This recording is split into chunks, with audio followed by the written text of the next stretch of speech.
Part 3, senatorial Senators. candidate review. Yan. Ito, Sino yun na? Erwin Tulfo at Ben Tulfo. Kapatid Magkapatid. ni Rafi. Tulfo brothers. 12 of Brothers. Tatakbo sila? Ikaw ma, yes or no ka sa kanila muna. Ikaw muna. Pasensya na po sa mga followers at naniniwala kay Sir Rafi Tulfo. Nire-respeto ko kayo, pero hindi kasi ako ganun kabilib kay Rafi Tulfo. Kunyari, may nag-eksena sa akin yung sa kaso, yung may magsasabi sa akin problema. May gusto ko magpa-Rafi Tulfo. Lagi ko sinasabi sa kanila, parang isang pangit na way pag kay Rafi Tulfo ka nagpunta. May legal Parang process may naman ganun tayo. ako, parang bakit ka doon? Ba't hindi ka dito? May ganun ako.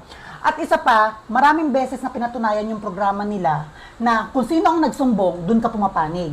Nagbago lang yan lately, nung may eksena about teacher, na nabas siya. Merong eksena si Rafi Tulfo na ganito. Nagtalo si Rafi Tulfo at Pia Cayetano Sa isang hearing siya. hearing na pinapatigil ni Rafi Tulfo yung tinatawag sa mga public school na donation.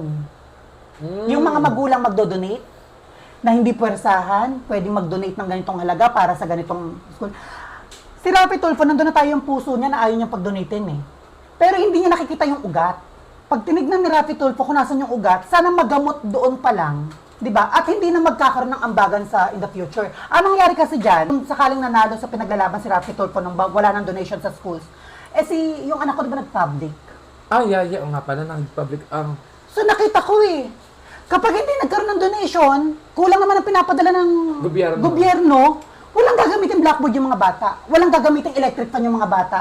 Yung mga pintura ng mga pader, aamag-amag yan. Nagbibigay ba ang gobyerno? So, yun yung sinasabi ko na sana, si Rafi Tulfo, pag nagsalita, hindi pwedeng andun ka kagad sa itong problema, pahinto. O, di ba? Kasi ang magsasuffer, sino rin ba magsasuffer? Yung pinoprotektahan niya. Bakit hindi mo kalkalin yung ugat?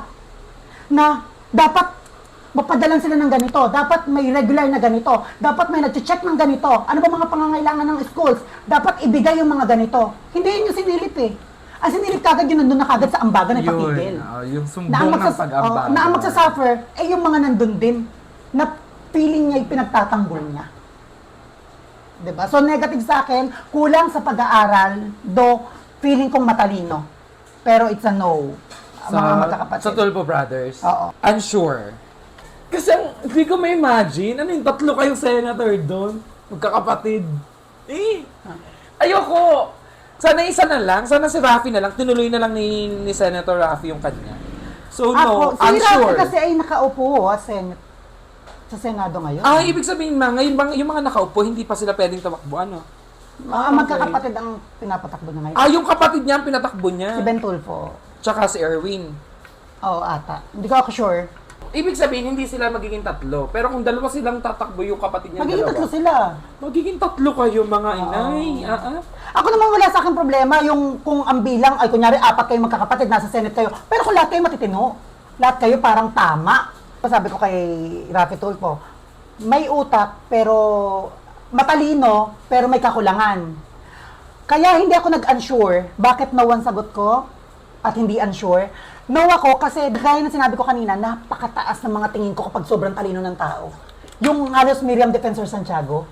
So, mayroong mga nakakaharap, ina-observe ko yan si Rafi Tulfo ng mga nakaraan eh.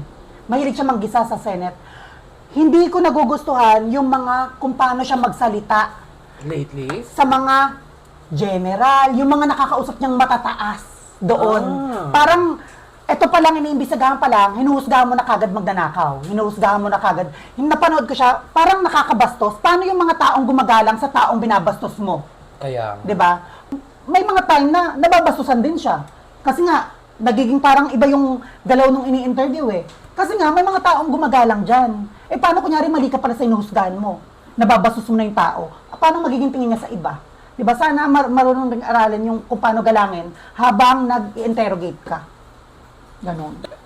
Kasi na siguro nadala niya yung pagiging Rafi Tulfo niya Yun diba, nga. sa YouTube, yung pagiging Rafi Tulfo niya. Hindi, kahit teacher, kahit sino Yung, ka. yung nakasagutan niya, hindi ko alam kung general niya, basta mataas na pulis ata yun eh. Pero pag mga ganun, marami nang gumagalang sa'yo. Kahit mga kapulisan, kung matino kang taong kapulisan na, marami nang gumagalang sa'yo kasi mataas ka. Tapos sasabihin mo ng kung ano-ano, yung isa sinabihan niya. parang nako-question sa fund, sinabi niya na ano kagad, na corrupt ang agency nyo. So, dun yung isa, lumalaban. Huwag mo sinasabi ang corrupt ang agency ko. Di ba? Wala nga eh. Parang, hindi naman siya korte. Parang giging judgmental. Nakagaya na rin sa mga na-experience niyang sa programa niya na naging ganon. Nadadala niya sa hearing, Oo. sa formal hearing, yung informalities ng programa. Bongo! Ayan, Bongo. Ako, unsure ulit. Kasi, hindi ko to binoto last election. Last presidential and senatorial election. Hindi ko siya binoto. Nag-unsure ako kasi I felt like, feeling ko, boboto ko siya this election. Kaya ako unsure. Bakit mo siya iboboto? Kaya ako siya... Nakaupo ata si Bo. Ay, hindi ata siya. Nakaupo siya ma. Senator siya, di ba? Ay, hindi ko alam. Ngayon? Oo, yes. Hindi ko ito binoto last election. Kaya ako mag-unsure ngayon kasi feeling ko, pag-aaralan ko siya kasi feeling ko baka iboto ko na, sana mabago yung konsepto ko sa kanya. Kasi hindi ko ito binoto last election. Kaya ako unsure ngayon dahil siya dati, nakay Duterte siya. Tapos, feeling ko, nung supporter pa lang siya ni Duterte, wala siyang power, wala siyang boses. Hindi ba siya naninindigan doon sa perspective niya, self-perspective niya sa sarili niyang pananaw? Ako, unsure yung boto ko. Isang malaking yes sa akin. Si Bongo. Bakit? Alam natin na kayo, mga nagbabayad kayo ng mga PhilHealth nyo, pag oras na ng kailangan nyo, pahirapan kayong pumila. Magkano lang ba nakukuha nyo sa PhilHealth nyo pag nagkakasakit kayo? Di ba? Ngayon lang naman nagkaroon ng pwedeng maulit yung sakit. Dati hindi. Ngayong taon lang pwede. So, saan ba lumalapit ang lahat ng tao na walang narinig na reklamo? Na pinamalaan ni Bongo? Malasakit. Yes. Walang reklamo sa malasakit. Lahat na nai-interview ko, kahit anong mga sakit, may kilala ako nagkaroon ng tumor sa ulo, milyon-milyon na nagagastos, pahirapan ba lumapit sa malasakit? Hindi. Sobrang daling lumapit sa malasakit na pinamalaan ni Bongo na hindi magawa sa PhilHealth. Paano kunyari walang malasakit? O sino mga natulungan ng mga malasakit dyan? Ako, natulungan. Kaya ako unsure ngayon, ma.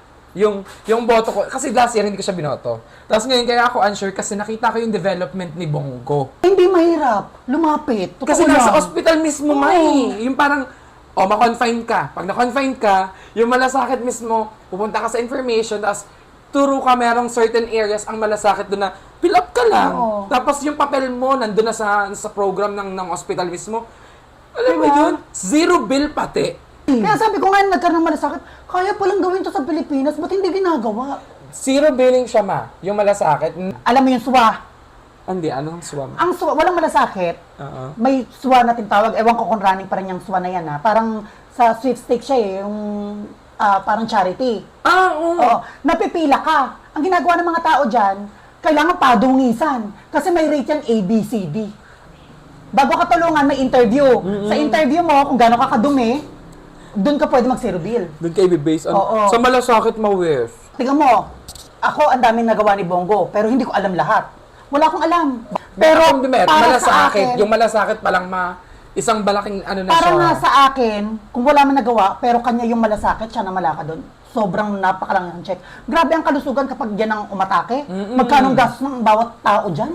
Sobrang daming lumapit sa malasakit. Kung wala kayang malasakit hanggang ngayon, ilan kaya ang namatay? Kaya nga. Diba? Ilan yung mga natuloy ang cancer dyan? Na wala ng panlaban, napipila kung saan-saan, manghihingi ng mga donations, sa mga senador na halos pahirapan ng pagkuha, ang Kakatwiranan pa ng, ba't manunulisit dito sa may pondong nakalaan. Nasaan nga yung pondo? PhilHealth, isang question sa PhilHealth ngayon eh. Kunyari may contribution ka. Imaginein mo kunyari ito ang sakit mo. Ito makukuha mo. Naka-bracket. Oo. Pero may contribution kayo Di ba? May contribution tayo. May kinakaltas sa... Oo. Pero naka-bracket pa kung magkano itutulong sa'yo. Nakukurakot pa na hindi masagot-sagot ngayon. Di ba? Si Bongo may kakagawa lang ngayon na siya rin ang nag-push sa PhilHealth. Ang PhilHealth kasi, kung kunyari nagkaroon ka ng dengue, within this year, pag nagkaroon ka ulit ng dengue, hindi ka natutulungan kasi natulungan ka na. Tinanggal ngayon yun. Okay. Na si Bongo ang may gawa. Ni-revise ni Bongo yung ganong policy ng PhilHealth. Ay, ang galing. Ganon. Francis Leo Marcos, kilala mo to? Hindi. Yung isang madaldal sa TikTok?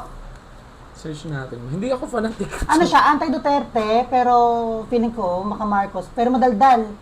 Yung nakulong, dahil, ewan ko kung ginawa lang ng eksena. Francis Leo? Oo, Marcos. Marcos? Yung maraming pera, pinamumudmud niya na, hindi ko alam kung kakamehan. Hindi kasi ako supporter nito ni Leo Marcos. Lumabas siya noong time ng Wala siyang picture. Aquino. Ay!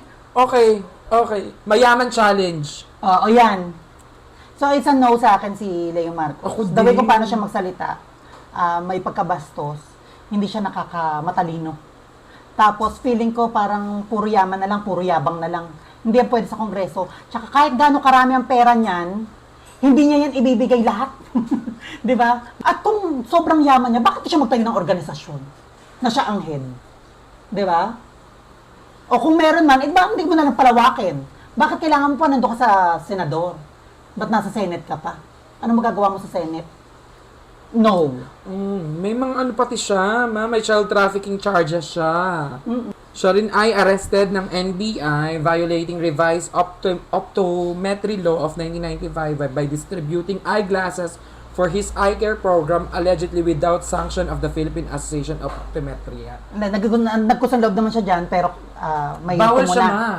Kasi nga, di ba, dapat parang ano siya, syempre, health yun.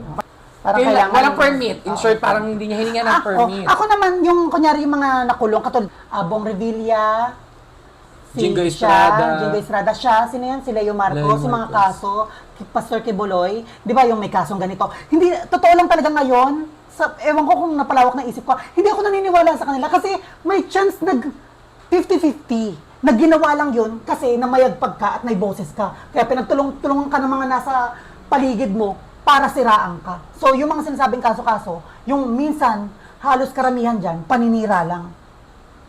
Mga may eksena Lang nga eh. propaganda. Nabinay ka eh. Di ba? Tumakbong, Vice President, just yung sinasabi na, nabinay ka. Ibig sabihin, pinagtulong-tulungan ka, kung ano-anong kaso, mga pinagbabato sa'yo. Diyos ko, Pilipinas. Marami pa naman matitino, pero Diyos ko, mga kapwa mo, sisiraan ka, lalagyan ka ng kasong kung ano-ano. Tapos may lalagay sa Google. So, no ako sa'yo.